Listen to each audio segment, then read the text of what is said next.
Mahasiswa Merdeka, tempatnya muda buka suara.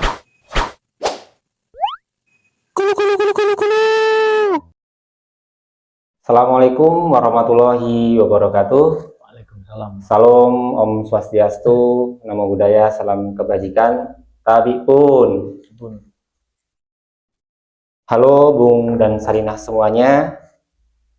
Selamat datang di podcast Mahasiswa Merdeka, tempatnya yang muda buka suara. Perkenalkan, nama saya Muhammad Khairul Rofiki yang bakal menemani kalian ngobrol santai tapi berbobot. Malam ini kita akan bahas topik yang menurut saya sangat menarik sekaligus penting, yaitu pentingnya organisasi mahasiswa dan peran apa saja yang harus dijalankan mahasiswa. Kenapa ini penting? Karena gerakan mahasiswa bukan cuma catatan sejarah, tapi juga cermin peran generasi muda dalam membawa perubahan. Dari masa kemerdekaan Orde Baru sampai reformasi 98, mahasiswa selalu hadir di garis depan. Nah, di Metro Lampung sendiri, tentu peran itu juga diwujudkan lewat organisasi mahasiswa, salah satunya GMNI. Dan pastinya saya nggak sendirian. Di episode pertama kali ini, saya sudah menghadirkan bersama kita narasumber yang sangat luar biasa, yaitu Bung Muhammad Dandi. Narasumber ya. Selalu dipanggil Bung Cecek begitu ya. Beliau adalah Ketua DPD GMNI Lampung. Kita akan ngobrol banyak dengan beliau soal sejarah, pengalaman, hingga refleksi tentang gerakan mahasiswa dan GMNI terutama di Metro Lampung. Jadi, Bung dan Sarinah semuanya, siapkan telinga dan hati kalian, terutama snack dan minumannya ya, karena bakal banyak insight menarik yang bisa kita petik dari obrolan kali ini. Yuk langsung saja kita sapa narasumber kita. Selamat datang Bu Cece, apa kabar? Halo, alhamdulillah baik. Alhamdulillah sehat ya. Dan ngomong-ngomong, kenapa nih sering dipanggil Bung Cece begitu ya? Sejarahnya bagaimana Bung? Kalau kenapa sering dipanggil Bung Cece sih, ya itu panggilan nggak cuma di organisasi sebenarnya, tapi di lingkungan umum juga, di rumah ataupun di lingkungan teman-teman itu masih sampai sekarang dipanggil Bung Cece. Ya, menurutku suatu panggilan keakraban sih, keakraban. Mereka mengenal aku lebih dekat dan mereka juga lebih senang memanggil aku dengan Bung Cece. Bung karena Cece. itu bagian daripada bukti mereka akrab dengan diriku gitu sih Bung. Oke. Menarik sekali ya. Jadi Bung Cece ini tidak hanya di organisasi, Betul. tapi di masyarakat, di lingkungan tetangga pun juga panggilannya juga Bung Cece. Ya, gitu. sampai sekarang. Baik. Oke. Jadi kalau di GMNI ini banyak nggak Bung yang apa namanya, kalau boleh tahu ya, tentang nama panggilan seperti itu begitu? Sebenarnya kalau di GMNI sendiri kan untuk masa panggilan ya itu kan identiknya Bung ya kan. Bung. Kalau untuk perempuan kan Sarinah gitu kan. Cuman kalau untuk panggilan-panggilan lapangan kayak Bung Cece dan sebagainya ya mungkin saja tergantung daripada teman-teman menilai ataupun membangun suatu keakraban antar anggota itu melalui panggilan-panggilan apa. Bisa jadi kan seperti mungkin Bung Ropik ya kan, dipanggil Robin Hood atau apa gitu kan. Atau mahasiswa alim gitu kan. Ya banyak lah macam-macam. Cuman nggak jadi identitas ya. Identitasnya cuma Bung dan Sarinah sih kalau di organisasi. Suku apa Bung? Untuk suku aku ayah kan Jawa ya, tapi kalau ibu itu Palembang. Ya. Kalau ngomongin darah ya masih ibu lah, cuman kan ngomongin keturunan, garis keturunan pasti tentu aku keturunan Jawa. Oke. Baik Bung, kalau boleh tahu ini sejarahnya Bung ya. Dan sejarahnya Bung dari masuk GMNI begitu sampai sekarang menjadi ketua DPD GMNI Lampung ini kan perjalanannya sangat panjang gitu ya. Jadi mahasiswa belum tahu apa-apa begitu ya. Bagaimana kemudian kok bisa tertarik dengan GMNI, apa motivasinya begitu ya, hingga sampai saat ini. Itu gimana Bung sejarah? Ya kalau kita tarik garis besarnya saja ya, awal aku kenal GMNI itu malah justru sebelum kuliah. Oh begitu. Aku kan dulu sekolah lulus SMK tahun 2015, sedangkan aku masa perkuliahan itu di 2017. Nah awal kenal GMNI itu malah justru dari kawan sekolah dulu. Dia itu aku melihatnya ketika saat malah kuliah, kan dia kan kuliah dulu ya, dia kuliah dulu. Kok ada sedikit perubahan dari karakternya, dari dia berbicara dan sebagainya. Ternyata mungkin aku melihatnya pertama, oh apa karena beliau ini kuliah, jadi dia berubah secara kesosialan dan karakteristiknya dia usut kena usut lah ya. Nah, ternyata dia juga mengikuti suatu organisasi yang namanya GMNI. Jadi sebenarnya kalau untuk kenal dengan GMNI ya sebelum perkuliahan ya. Itu kalau aku ngelihat dari itu, dia ini kan kalau di sekolah itu ya cenderung nakal sebenarnya, cenderung nakal kalau bahasa dulu lah keremajaan kan ya, remaja, badung pembelajaran di kelas dia juga tidak terlalu acuh lah ya, acuh. Tapi kenapa justru ketika dia kuliah malah berubah, banyak perbedaannya. Ternyata kebermanfaatannya tidak hanya pada saat dia jadi mahasiswa, ternyata dia ikut organisasi itu. Nah keaktifan organisasi itulah yang membuat dia terkena dampak dari perubahan itu.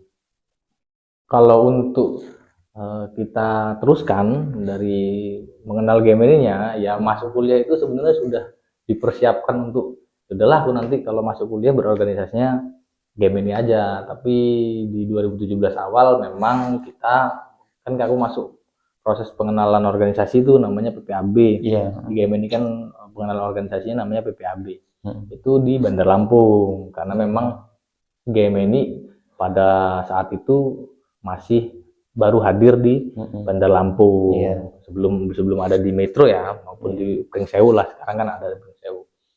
Nah, gabung dengan kawan-kawan Bandar Lampung, belajar berorganisasi di situ, sehingganya di tahun 2018 memantapkan diri untuk membangun struktural GMNI di Kota Metro. Dengan kawan saya sih sebenarnya kawan satu kelas dan kawan seangkatan ya masuk organisasi namanya Bung Depri Kurniawan. Beliau dulu statusnya di awal ya ketua pertama lah ya di Kota Metro. Ya aktif 2018 kita aktif untuk membangun struktural dan membangun aktivitas gerakannya, aktivitas kerja-kerja organisasi sampai pada masuk di kampus sendiri ya, di kampus terus ngajak kawan-kawan beranggotakan, terus habis itu masuk YIN, ngajak kawan-kawan juga sekaligus.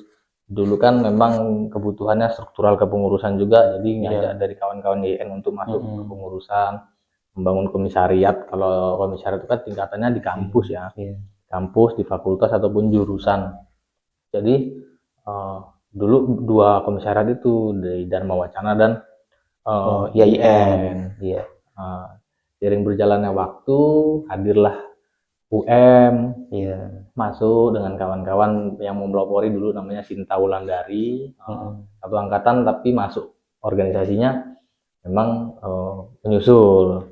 Beliaulah yang awal memelopori organisasi di terakhir hadir di kampus B Unila. Memang kalau di Unila kan kalau untuk kampus utamanya Bandar Lampung memang sudah ada beberapa generasi kepemimpinan di cabang Bandar Lampung itu ya dari Unila, cuman memang di Metro karena itu kampus PGSD, jadinya ya kampus B Unila tapi administrasi wilayahnya masuk ke GMNI Kota Metro. Sampai hari ini, dan hari ini sudah generasi kedua dari GMNI Metro setelah aku. Alhamdulillah.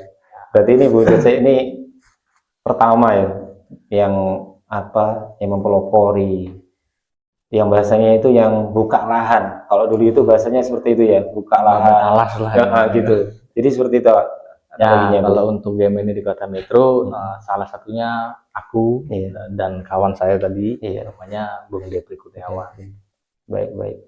Itu sih, Bung. Oke, baik, langsung kita masuk ke intinya aja, Bung ya. Oh, boleh. Jadi aku mau nanya-nanya sih, Bung. Itu apa sih peran mahasiswa dalam momen-momen penting bangsa hari ini, Bung? Yang menarik sih kalau ngomongin peran mahasiswa di momen-momen penting bangsa hari ini, artinya mahasiswa masih menjadi suatu pelopor agen perubahan sosial, tidak lain juga suatu pengontrol sosial. Bahwasanya mahasiswa itu harus juga memposisikan diri berada di tengah-tengah masyarakat, selain daripada penggerak inovasi, ya kan, tapi memang aktualisasinya mahasiswa hadir bersama masyarakat. Kita tarik pada garis pengabdiannya. Pengabdian. Ya. Tapi kalau boleh tahu, Bung, ini kan sebenarnya apa ya, kalau sekarang itu kampus sebagai industri kayak gitu, Bung. Sebagai dagang gitu kan, Bung ya. Gimana tuh? Jadi mungkin kalau di dalam perguruan tinggi begitu kan ada pendidikan, kemudian penelitian apa gitu. Tapi yang jelas itu outputnya adalah pengabdian kepada masyarakat. Dengan saat ini apa ya, masyarakat itu nanti kalau jadi mahasiswa kerjaannya sukses nih gitu kan. Pasti kalau dapat ijazah sukses nih begitu kan. Tapi pada fakta lapangannya juga enggak sih, Bung, gitu kan. Ya, kalau kita menilai dari sudut pandang itu ya, aku rasa kita juga tidak bisa menyalahkan suatu mindset daripada seorang anak muda yang berstatus sebagai mahasiswa, bahwa tujuan akhir daripada masa belajarnya dia sebagai kaum intelek di perkampusan itu adalah bekerja gitu. Kita tarik daripada garis ekonomi gitu kan, keseharusan manusia untuk menopang hidupnya adalah bekerja dan sebagainya. Tapi melihat dari pos industri tadi, harusnya kita juga sebagai mahasiswa memiliki kapasitas yang lebih tinggi, memahami proses belajar yang harusnya lebih aktual untuk kita dalam taraf pengembangan diri itu hadir sebagai satu kesatuan mindset yang berbeda daripada anak-anak muda yang memang relatif tidak berkuliah. Tapi kita tidak juga mau menilai bahwa itu sesuatu yang salah gitu, jangan menyinggung di situ. Tapi harus melihat dari kapasitasnya. Ya, mereka mahasiswa itu pastikan memiliki wawasan ilmu pengetahuan yang cukup kan, dan mampu mengembangkan pola berpikir secara aktif gitu kan, respon terhadap suatu permasalahan, melakukan suatu analisis permasalahan, isu-isu sosial yang ada, lalu melakukan mitigasi bagaimana meminimalisir suatu pelaksanaan agar kerugian itu diperkecil dan sebagainya. Artinya ketika melihat tujuan akhirnya adalah bekerja, setidaknya kita juga harus menanamkan daripada pola kehidupan, bahwa kemandirian itu harus kita junjung, gitu kan, harus kita ambil arahnya. Berdikari itu yang penting gitu.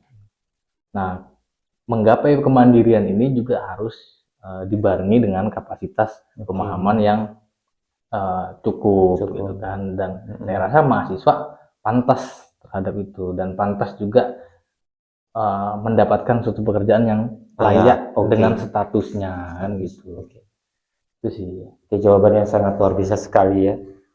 Baik, Bung, untuk selanjutnya ini menurut Bung, apa yang membuat mahasiswa itu disebut agent of change begitu? Ini yang sering digaung-gaungkan kan dari awal kuliah masuk itu agent perubahan gitu-gitu. Nah, ini apa sih menurut Bung yang membuat mahasiswa itu disebut agent of change begitu? Ya, aku tadi kan sudah beberapa menerjemahkan bahwa mahasiswa memang memiliki kapasitas yang cukup kompeten bicara soal daya berpikirnya. Kualitas berpikir ini kan yang membedakan antara kontrol masyarakatnya gitu kan. Nah, sebagai seorang pengontrol sosial, mahasiswa, pemuda gitu kan, perannya ini harus lebih berpartisipasi, ya kan, untuk mengekspresikan diri bagaimana gagasan ataupun inovasi kita sekreatif mungkin kita tuangkan ke dalam masyarakat. Narasi agent of change adalah ya agent perubahan dan sebagainya. Berarti kan ini bagian daripada dorongan bahwa penggerak inovasi ini mendorong nilai-nilai positif ke dalam masyarakat ya adalah mahasiswa, gitu kan, maha segalanya. Dan di sisi lain mahasiswa sebagai penjaga moral, jaga moral dan nasionalisme, karena mahasiswa kan memiliki idealisme ya sendiri dan semangat untuk membangun suatu peradaban di masyarakat yang mana mereka lebih memahami konstelasi masalah yang ada di kehidupan berbangsa dan bernegara. Jauh daripada itu kan kita melihat juga peran aktif seorang anak muda yang berstatus mahasiswa ini sebagai jembatan aspirasi masyarakat. Ya kan? Artinya ada pola yang memang dijalankan dari mahasiswa bicara soal harus kritis. Gitu kan, harus kritis menjadi jembatan aspirasi. Artinya ini adalah suatu bentuk pengawasan terhadap suatu kehidupan berbangsa pun juga dan sebagainya gitu kan. Nah, itulah yang memposisikan diri. Selain daripada aspirasi masyarakat ini yang dijemput siapa? Salah satunya mahasiswa. Jawaban yang sangat menarik sekali ya. Baik, untuk pertanyaan selanjutnya, Bung.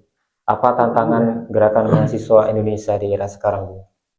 Tantangan gerakan mahasiswa di era sekarang sebenarnya kita melihat hal kecil saja ya. Biasnya informasi. Kita kan dengan kemajuan digital, yang amat pesat ini harusnya sebagai seorang pemuda yang memiliki kemampuan menganalisa, daya menganalisa yang cukup tinggi, melihat informasi itu jangan reaksioner. Artinya harus terlibat responsif, ditangkap mentah-mentah gitu maksudnya. Ya, jangan ditangkap mentah-mentah lah ya kan, intinya kan. Kadang-kala kan ngelihat berita-berita gitu-gitu kan, atau kita membuat sebuah pernyataan, wah gini, akhirnya kita menilai seseorang itu like dan dislike. Gitu kan. Like dan dislike, bukan kepada argumentasi yang memiliki faktual data, kecakapan data gitu kan. Kita harus melihat masalah itu juga harus berpegang pada pedoman-pedoman untuk kita hadirkan solusinya. Nah, bagaimana cara kita melahirkan sebuah gagasan, menghadirkan sebuah solusi kalau kita tidak memitigasinya terlebih dahulu, melaksanakan analisanya dulu, dan sebagainya, mengumpulkan sebuah data-data yang cukup untuk kita juga bisa tuangkan simpulnya itu seperti apa dan sebagainya. Nah, kalau di media sosial ini kan sudah bias, apa sih kritik gitu kan? Apa sih penilaian terhadap suatu fenomena dan sebagainya? Apalagi hari ini anak muda lagi demo kan, betul. Nah, ini juga menyusul ke kawan-kawan mahasiswa di Lampung. Kita hari ini Cipayung sedang ingin berkonsolidasi, respon itu, tapi juga kita memitigasi persoalan-persoalan dari akarnya gitu kan. Siapa yang membelakangi? Apakah memang ini aspirasi tulus daripada masyarakat? Apakah ini memang keinginan besar daripada daripada kawan-kawan mahasiswa dan sebagainya? Mendorong tuntutan-tuntutan ini gitu kan. Baru kita lengkapi dulu data-data itu, kita konsolidasikan dengan kawan-kawan mahasiswa di Lampung. Kemungkinan di minggu-minggu ini atau minggu-minggu depan kita sudah mulai melaksanakan sebuah gerakan lah, sebuah aksi. Menyusul. Karena kita bisa juga ke Jakarta gitu kan. Jadi kita di Lampung. Apa Bung? Masalah logistik mungkin Bung ya? Bukan, Oh. bukan salah. Waktu. Waktu ya, oke. Bagus sekali. Jawaban yang sangat menarik sekali ya dari Ketua DPD ya. Baik Bung, untuk pertanyaan selanjutnya nih Bung.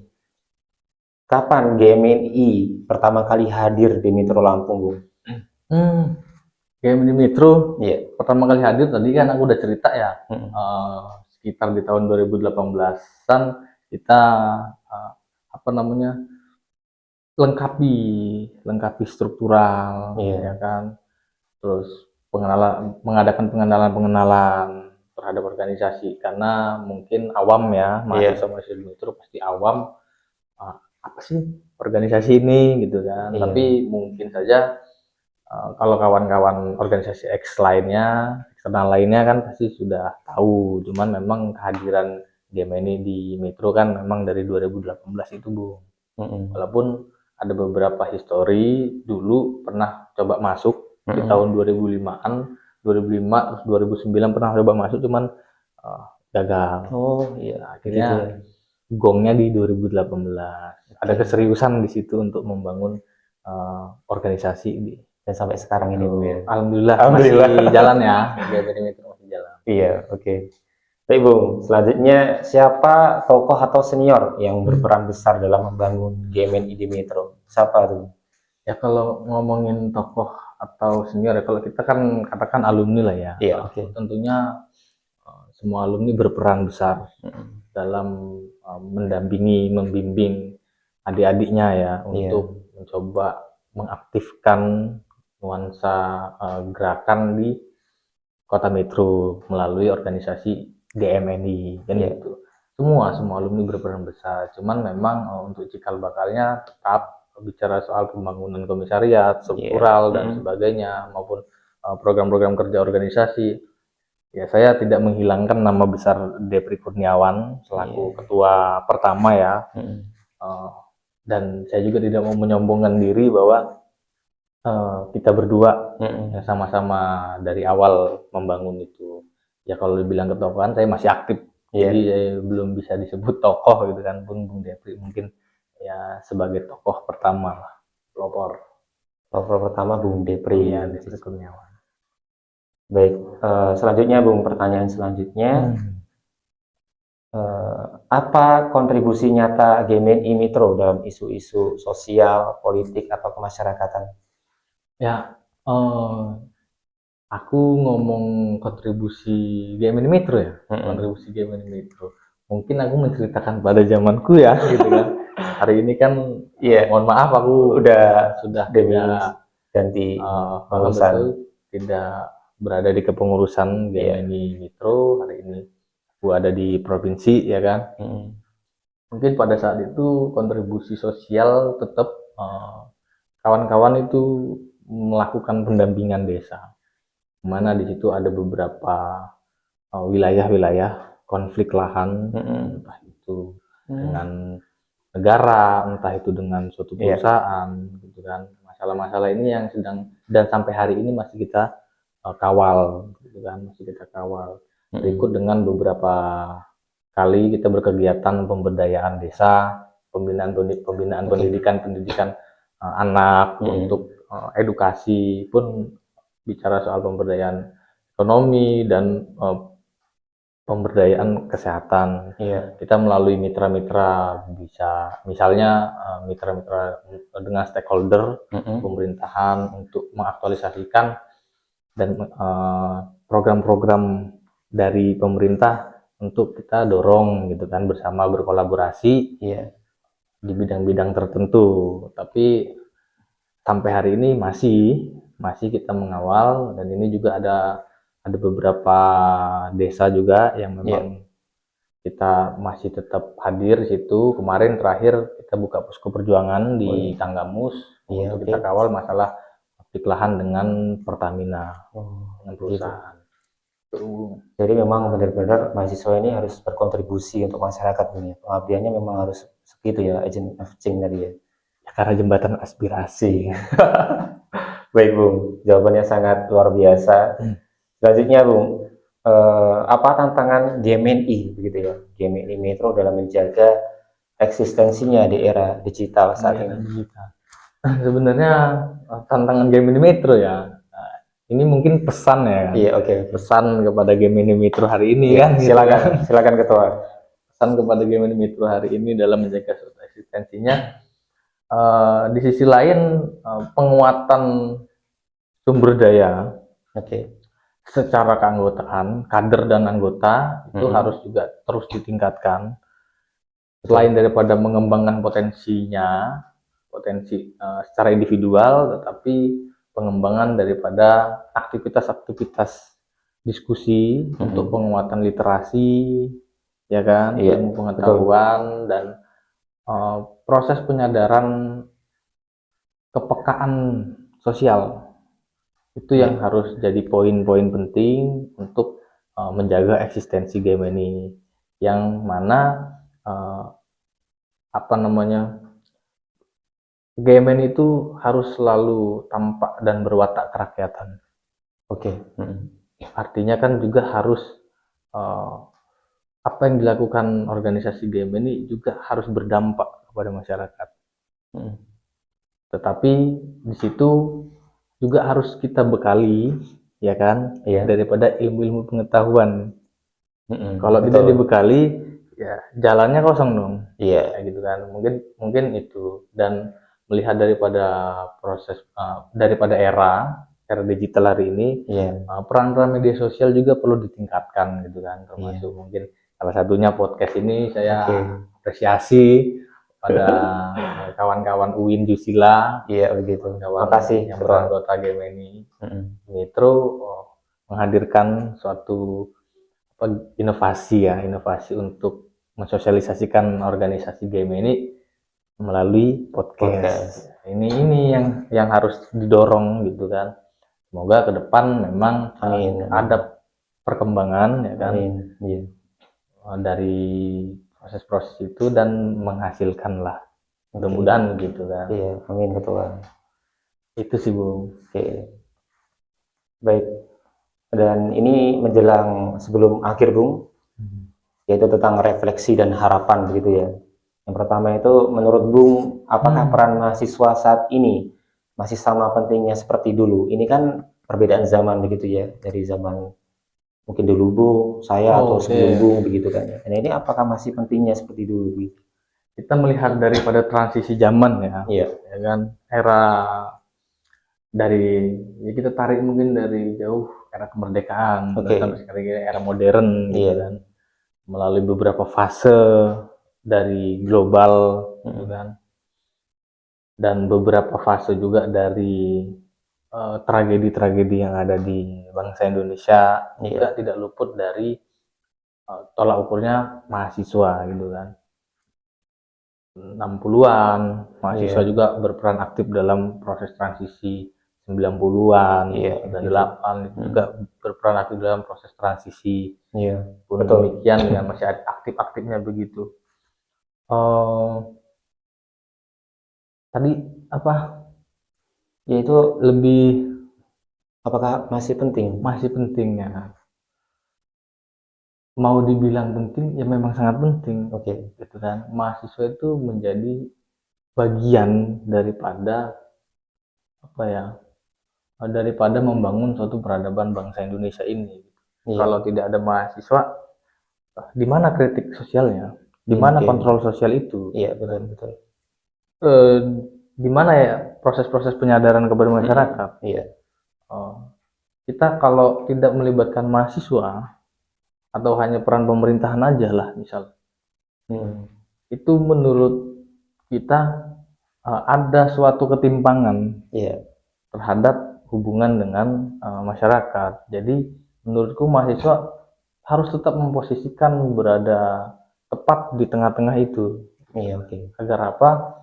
Agar keinginan masyarakat dari bawah ke atas itu terpenuhi, pun keinginan realisasi pemerintah ke bawah juga ikut terkontrol. Ya kan? Nah, kalau tidak ada mahasiswa siapa lagi yang mengontrol yang mengontrol itu? Benar-benar, betul sekali. Oke Bung, yang selanjutnya yang terakhir ini Bung ya. apa pesan dan harapan Bung untuk kader GMNI dan mahasiswa Metro Lampung ke depan? Nah, apa pesan dan harapan Ini menarik, ini ada dua hal ya kan. Pesan kepada kader GMNI. Iya, oke. Selanjutnya dan pesan mahasiswa Metro. Ya, kalau pesan kepada kader GMNI intinya tetap pada jalan berprinsip kolektif. Ya, kalau tidak Iya, oke. kita tekankan pada prinsip kolektif ini, pada akhirnya ilmu apapun, Iya. proses apapun itu tidak terbangun satu arah, terarah, tidak terbangun terarah. Nah, harus kolektif. Iya, betul. Kalau kolektif nanti ke depan, misal ketika kawan-kawan sudah purna sebagai mahasiswa, sudah purna berorganisasi, hubungan itu tetap terjaga, Bung. Ya kan? Hubungan itu tetap terjaga. Betul.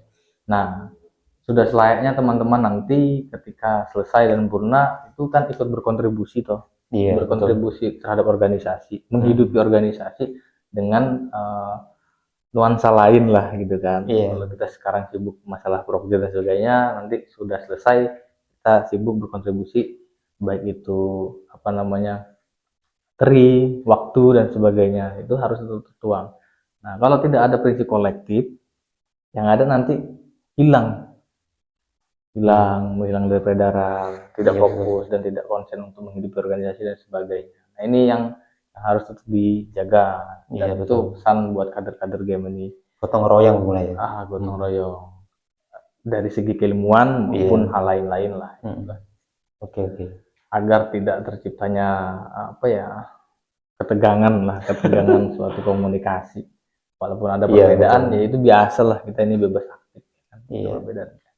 Terus kalau untuk pesan kepada mahasiswa Metro, mungkin seyogyanya aku statusnya juga mahasiswa Metro ya. Iya, oke. Intinya melihat lingkungan, kan Metro ini kan salah satu perkotaan yang ada di Provinsi Lampung. Betul. Selain daripada Bandar Lampung itu kan, Metro ini kota. Melihat suatu lingkungan perkotaan ini juga harus jeli. Apa yang harus kita ambil, apa yang harus kita nilai dari suatu persoalan yang ada di masyarakat, itu juga secara bersama-sama kita harus melihat konteks. Ya kan? Kadangkala kan kita dari kampung, gitu kan, beradaptasi di kota. Gitu kan. Ternyata dalam realitasnya lingkungannya itu beda. Ya kan, adaptasinya jadi panjang tuh. Nah, kalau kita mau berperan di sosial gitu kan, kita masuk ke dalam masyarakat, ya ada penerimaan atau tidak? Ya kan, itu bentuk pertanyaan kan, ada penerimaan atau tidak kepada masyarakat? Karena kita pendatang dan sebagainya. Karena lingkungan mahasiswa di Metro ini kan dominan ya. Benar. Dominan pendatang kan. Ada yang di Lampung Timur banyak. Ya, terus kita mau mengaktualisasikan pengabdian masyarakat di kota Metro. Ya ada penerimaan atau tidak? Mungkin kalau aku lihat dan aku pernah mengalami ya, tetap ada penerimaan. Tapi konteksnya tidak terlalu mendalam gitu. Secara mendalam, hubungan-hubungan tetap terjaga tapi tidak secara mendalam bicara soal ini adalah penanganan masalah dan sebagainya. Yang kedua, corak dan identitas ini harus juga dimunculkan. Ini juga dorongan kepada mahasiswa Metro bahwa kan kita selalu mendengar Metro adalah kota pendidikan. Ya betul sekali itu. Ya, dan sebagainya. Tapi aku melihat hari ini, berpendapat hari ini bahwa coraknya ini belum ada, coraknya ini belum ketara. Identitas kota pendidikan itu belum diaktualisasikan secara menyeluruh pun di kualitas mahasiswanya. Mungkin saja kurang sosialisasi ya. Saya tidak mau menyalahkan siapapun, tapi mungkin saja kurang sosialisasi. Pada contohnya mahasiswa-mahasiswa yang dari Metro ini ada nggak sih yang berkontribusi bagi bangsa? Iya, Ada nggak sih yang andil dalam suatu pemerintahan dan sebagainya? Ya kalau sekarang ini kan ada Pak Wali Kota ya, Iya, oke. dari mahasiswa metro dan sebagainya. Nah, yang seperti ini yang perlu kita tunjukkan bahwa memang identik kota pendidikan ini juga melahirkan anak-anak muda yang berkompeten, ya kan, hadir berkontribusi bagi bangsa dan negara. Iya. Tuh. Nah ini kan kita kayak mungkin kurang sosialisasi ya. Jadi mahasiswa-mahasiswa yang setelah lulus tidak ada jejaringnya untuk kita hadirkan. Oh ini lahir dari metro loh gitu kan, lahir dari kampus di metro dan sebagainya. Ini kan biar jadi suatu promosi ya terhadap kampus. Tapi pasti ada lah, pasti ada. Nah itu hal lihat di situ dan mudah-mudahan simbol kota pendidikan itu memang bukti nyata. Ya amin. Memang bukti nyata, jangan omon-omon lah gitu kan. Karena menurut saya hari ini coraknya belum ada. Oke. Mungkin harus dibuktikan dengan peran mahasiswa di metro untuk menghadirkan corak kota pendidikan itu seperti ini loh. Oke ya. Ya, semoga aja yang melihat podcast ini begitu ya, mahasiswa terbuka lagi. Cukup memotivasi lah gitu. Mudah-mudahan cukup memotivasi. Iya, oke. Oke Bung, untuk terakhir ini closing statement-nya Bung. Apa Bung closing statement-nya? Closing statement. Aku punya satu perkataan dari Descartes sebenarnya. Apa itu Bung?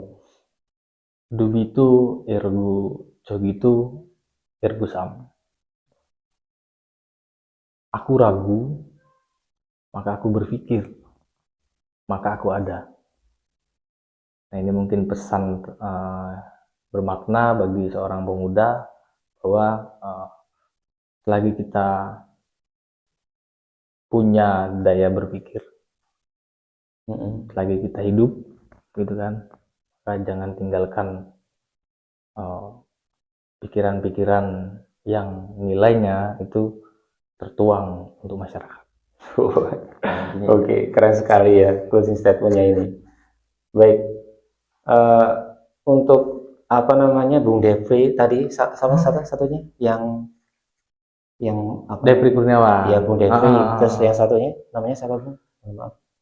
Yang perempuan itu Sinta Wulandari. Iya. Terus yang sebelumnya Bung Devri? Yang sebelumnya Bung Devri. Namanya siapa? Sebelum tahu.